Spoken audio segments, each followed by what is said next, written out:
Merry Christmas, Rupert! Merry Christmas! So can you believe that it's almost Christmas? Yeah! Just a couple of days. Yeah, it's almost Christmas. Guess what I am? Are you the Easter Bunny?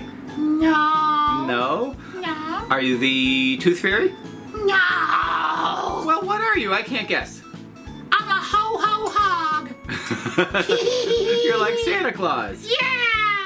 So, because last time you were here, around Christmas time, we made those little treats. Remember we made them with the pretzels and the Rolos? And I like those! Those were really good. And they were a big hit. We saw some kids were making them. Are we making those again? Nope, we're going to make another candy, though. What do you think about that? A perfect... I'm going to get a cavity. Oh, well, open your mouth. You don't have any teeth yet. Well, when I have teeth, I'm going to have a cavity. Okay, but before you get teeth, we will make some wonderful Christmas treats that are easy, delicious, and of course, only... 3 ingredients! 3 ingredients. Now, because those other Christmas treats were so easy for kids to make, I thought we would make another treat that's easy for kids to make. What do you think? Yeah. Does that mean I can make it? You can help make it if you want to. Okay. Okay, so our first ingredient for this is... candy canes. We are going to use 12 of these little medium-sized candy canes, but of course, candy canes come in all sizes, don't they? Yeah, because the little bitty ones. Yep. It's a great big one. Right, so depending on what size candy canes you get, if you get the little mini ones, you might want to use a couple dozen. If you have great big ones, you might want to just do 1 or 2. Depends entirely. We're just going to use 12 so we can make... I want a super duper giant one. Maybe for Rupert we'll make one of those, but for our guests we'll make these ones so that they can eat them while we're here. Okay. Okay, so we're going to start with 12 candy canes. 12 of them. What's in the bag? What's in the bag is white chocolate melting chips. Ooh. Now, you can use whatever kind of chocolate you want in the middle. I thought that white went very well with the white and red and white and green on the candy cane, so we are going to use this white chocolate. You're very smart. Thank you very much. We are using these little melts because they're very easy to work with. You can melt them very easily in the microwave. They don't get too hot if you melt them in the microwave, which is perfect for little piggies or little kids to help with. So we are going to use about 1 cup of white chocolate chips or white chocolate melting discs. And then finally, I thought that we would use a little bit of fun. What do you think? The little dots in a jar. Little dots in a jar. These are just little decorative sprinkles. You can use whatever kind you want. We just have these little, they're called nonpareils. Nonpareils? Yep. They're just like little teeny tiny bits of sugar. You could also use colored sugar. You could crush up a candy cane and use that on top. Whatever you want. Just use it for a little bit of extra decoration and a little bit of extra fun. Yay. Let's see how to make these. Yay. The first thing I've done is I have taken a baking sheet and I lined it with some parchment paper, and onto that I have put down some candy canes. I have a couple of different colors. What I'm doing is just arranging them so that the top and bottom edges touch just like that. They're facing each other. They make cute little hearts. Now, depending on the size of your candy canes, you're going to need as many or as little as you want to give to your guests. These are kind of medium sized. They're not great big candy canes, but they're not the little minis either. I think that'll give enough to make it a really cute presentation, make it look like a gift if you wrapped it up by itself. And also, we have all of these different colors, which I think is kind of fun.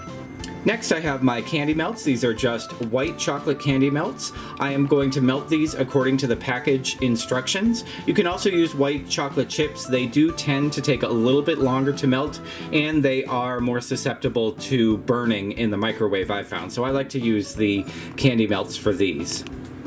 Okay, that only took about 1.5 minutes in the microwave, and these melts just really melt beautifully. That's why I like to use this instead of the chocolate chips.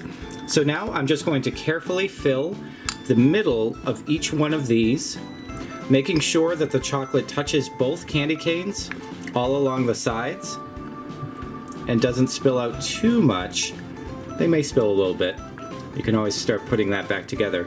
Now, you could always fill a pastry bag or a plastic bag and just use that and squeeze it into the candies. I'm just going to try this with a spoon and see how that works for me.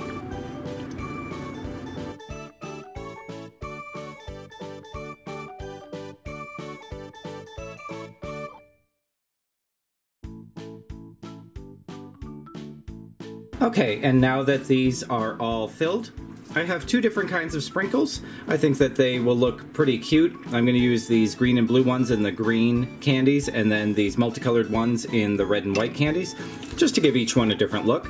You can put as much or as little as you want to on there. Just make sure that you add it before your chocolate sets. Now I'm just going to put this into the fridge so that these can set up nice and solid. Should take probably about 15 to 20 minutes, and then we'll see how they came out. Okay, and this took no time at all. These white chocolate melts are definitely made for quick setting and easy melting, so I would definitely recommend them for something like this. You can see that these now hold together really nicely. They're a cute little heart shape. You've got the sprinkles on the front, so what we're going to do is just take them off of the parchment paper and put them onto a nice festive plate where we can serve them for anybody who comes by to visit us for Christmas. Well, what do you think, Rupert? Aren't they pretty? These are very pretty. These are so easy to make. They're great for a little pig to make. Yeah, you could make these, huh? Yeah. Yeah. You can make as many as you want. Have them out for guests. You could wrap these up in plastic or throw them into a little plastic bag, and they would be a great little gift. You give it all the friends. You can give them to your friends, give them to your teachers, have a couple for yourself. Yeah, and the possibilities are just endless with these. You can make them any flavor you want to, and they are so easy. They're a great kids activity if you're having a kids Christmas party this weekend. Why not make some little candy cane hearts? Yay! Well, I think we're just about ready for Christmas. How about you? Yeah. Ho, ho, ho, ho. Ho, ho, ho, ho. Did you have fun making Christmas treats? Yeah. What can people do if they had fun watching us? Subscribe! Subscribe. If you hit the little subscribe button down below and ring the little bell, it will let you know whenever we have a new Jingle bell, jingle bell. A new 3-ingredient recipe. When do we have 3-ingredient recipes? We have 3-ingredient. Well, we shouldn't. I forget. Thursdays. Thursday! Thursdays we do a new 3-ingredient recipe. Let us know what type of recipe you'd like us to try to make with just 3 ingredients. Yeah. And then there are some other shows on this channel that you might want to be subscribed to for. They're funny. Yep, we've got George and Dog who talk about self-esteem. Uh-huh. And then we have Sullivan Spaniel. He's want to be famous. He wants to be famous, but he's never going to be as famous as Rupert. Yeah. So thank you so much for joining us this year. Ooh. Yeah, it's going to be Christmas and Sneaky. then New Year. We had so much fun with you this year, and we hope to see you again sometime next year or even sooner Yay. for 3-ingredient recipes. Bye-bye. Bye-bye. Happy holidays.